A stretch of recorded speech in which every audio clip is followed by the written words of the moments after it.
pause and take a few seconds for a while. What are some of the first things that you think about when you think of brands? How will you go about defining what a brand actually is? Let's look at how the American Marketing Association defines what a brand actually is. A brand is a name, a term, a design, a symbol, or any other feature that identifies one seller's goods or services as distinct from those of other sellers. Simple, right? Notice that the key word over here is distinct. The whole objective of branding, if you recall the essentials of the marketing process, is to be able, amongst other things, to differentiate yourselves from the offers of other competitors.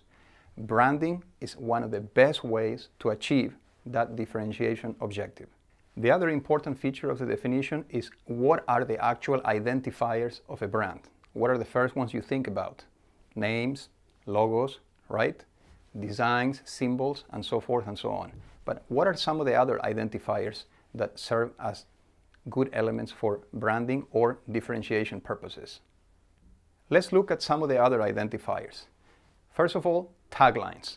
Let's see if you can recognize this one. Of course, you got it right. Very clearly, it belongs to Nike Corporations. Next, the package. Do you recognize this one?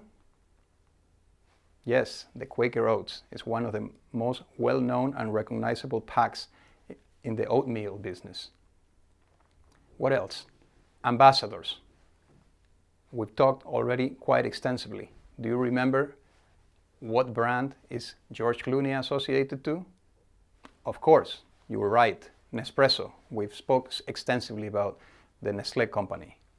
What else can be used as an identifier for a brand? Designs. Do you recognize this building? Or have you seen any buildings that look like this?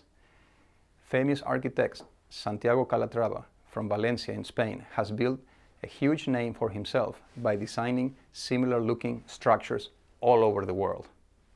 What other things can be used as identifiers? Colors. Can you think of a color of a car that immediately you can associate with the brand? Of course, red Ferraris.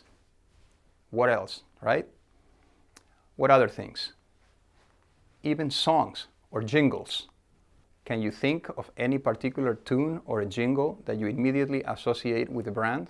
Anything that becomes a clear, identifiable differentiator makes a good identifier for branding, products, or services. Remember this one?